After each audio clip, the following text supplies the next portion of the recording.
YouTube channel LLC में स्वागत है। आज हम लोग देखने वाले हैं मैथ का बेसिक क्लास, जो कि एकदम बेसिक है। ये क्या है तो बहुत ही महत्वपूर्ण है। तो हम लोग शुरू करते हैं, क्वेश्चन को देखते हैं बेसिक में जो है क्या है। और यहाँ से प्रत्येक साल 10वां के लिए अनेकों जो है ऑब्जेक्टिव बनते हैं। तो देखते हैं प्राकृत संख्या। प्राकृत संख्या किसे कहते हैं? तो गिनती की संख्या को प्राकृत संख्या कहते हैं। गिनती की संख्या को हम लोग क्या कहते हैं? तो प्राकृत संख्या कहते हैं। जैसे कि हम लोग लिख सकते हैं 1 2 3 4 5 6 7 8। इस प्रकार से हम लोग जो है अनंत संख्या को लिख सकते हैं। अनंत संख्या को लिख सकते हैं। आपसे जो है सपोज जो है क्वेश्चन जो पूछा जा सकता है कि सबसे छोटी प्राकृत संख्या प्राकृत संख्या कौन सी है? तो सबसे छोटी जो है प्राकृत संख्या वह 1 होती है। सबसे छोटी प्राकृत संख्या कितनी होती है? तो 1 होती है। फिर आपसे जो है सेकेंड क्वेश्चन पूछ लिया जाएगा कि सबसे बड़ी प्राकृत संख्या कौन सी होती है? सबसे बड़ी प्राकृत संख्या कौन सी होती है? क्वेश्चन है कि सबसे बड़ी प्राकृत संख्या कौन सी होती है बड़ी? तो आप लोग अनंत या क्या बोल सकते हैं आप लोग? तो फिर इसमें है कि दो प्राकृत संख्याओं का अंतर कितना होता है? दो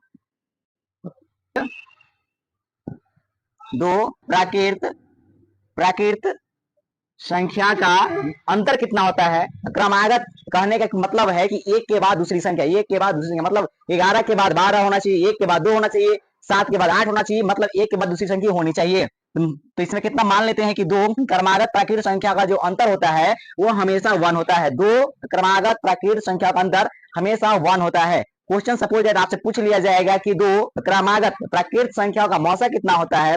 दो क्रमागत प्राकृत संख्याओं का जो है मौसा कितना होता है? तो दो क्रमागत प्राकृत संख्याओं का मौसा सदैव 1 होता है। सदैव कितना होगा? तो 1 होता है, हमेशा 1 होता है। जैसे कि क्रमागत कहने का मतलब एक के बाद दूसरा संख्या होना चाहिए। जैसे 11, तो 11 के बाद कितना होना चाहिए? 12। 17 के बाद कितना होना चाहिए? तो 18। इस सब हम जो मौसा निकालेंगे, एचसीएफ निकालेंगे, तो वो 1 होगा।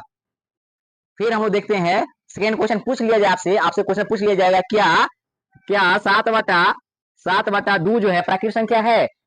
क्या 7/2 जो है प्राकृत संख्या है? तो आप लोग कौन सी बताएंगे कि 7/2 जो है प्राकृत संख्या नहीं है। वह नहीं क्यों है? तो 7/2 में जो हम लोग भाग लगाएंगे तो सारे 3 मतलब ना बोलते हैं, इसलिए 3.5 जो है 7/2 जो है वह जो है विषम संख्या है, दशमलव में आ जाएगी, इसलिए जो है ये कौन संख्या नहीं होगी? प्राकृत संख्या नहीं होगी। सेकेंड क्वेश्चन हम लेते हैं कि 10/2 जो है 10/2 प्राकृत संख्या है? यस है, क्योंकि 2 से हम लोग 10 को कटा सकते हैं।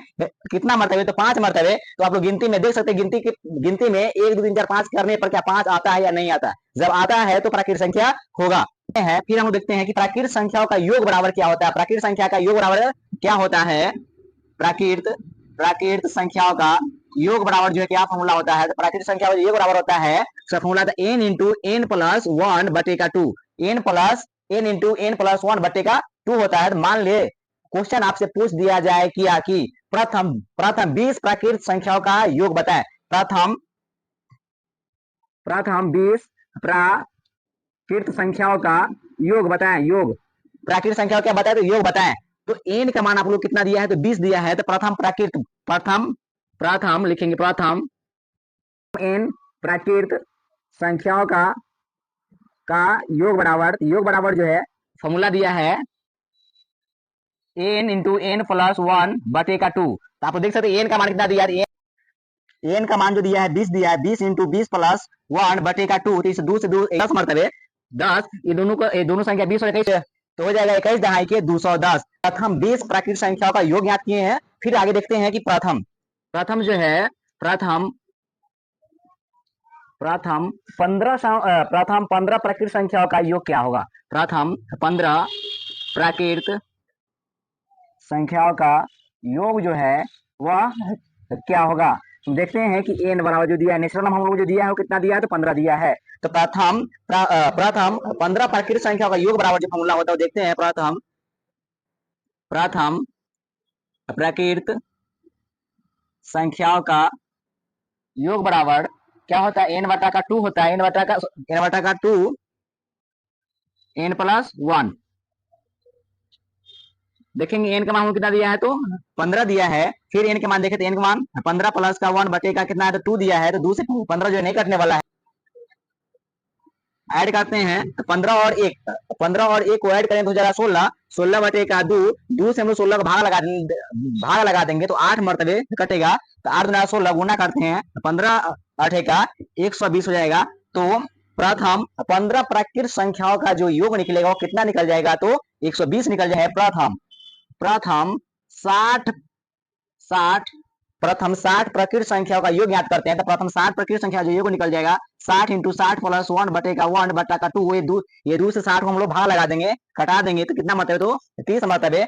तो लिखेंगे 30 इंटू ये दोनों को ऐड कर लेंगे तो हो जाएगा 60 और 61 से हम लोग गुना करेंगे 30 में, तो 0 का 0, 1 तिहाई का 3, 76 का 18, 1800 जो है 1830 हो जाएगा। कितना संख्याओं का एसीएफ, तो 60 प्रकृत संख्या का जो है वह योग जो निकलेगा कितना निकल जाएगा, तो 1830 निकल जाएगा। इसी प्रकार से हम निकल देखते हैं 50 प्रथम 50 प्रकृत संख्याओं का जो है योग ज्ञात करते हैं, कितना हो जाएगा 50 इंटू 50 प्लस 1 बटे का 2, ये इस 50 को 2 से भाग लगा देंगे, कटा देंगे तो कितना मत कट जाएगा, 25 मत कटेगा, गुना इसको हम करेंगे, ऐड करते हैं 50 को 1 हो जाएगा 51 को, 51 से हम लोग गुना करते हैं, 51 से गुना करते हैं 25 में, कितना हो जाएगा, गुना करते हैं 1 5 का 5, 5 25, 51 दूना के 102, 5 5 2 7, 2 का 2, 1 का 1, 1275 हो जाएगा। 1200 कितना हो जाएगा, तो 75 हो जाएगा। कितना, प्रथम 50 निकल जाएगा, कितना निकल जाएगा, 1275 निकल जाएगा। इसी टाइप से जो है आप लोग हैं, तो आप लोगों के लिए होमवर्क है, आप लोगों के होमवर्क क्या है, तो प्रथम 10 प्राकृत संख्याओं का जो है प्राकृत संख्याओं का क्या निकाले, तो योग निकाले। प्रथम 200 प्राकृत संख्या का क्या निकाले, तो योग निकाले, संख्या का योग निकाले। और सेकेंड क्वेश्चन है आप लोगों के लिए, सेकेंड क्वेश्चन है प्रथम 1000 प्राकृत संख्याओं का प्रथम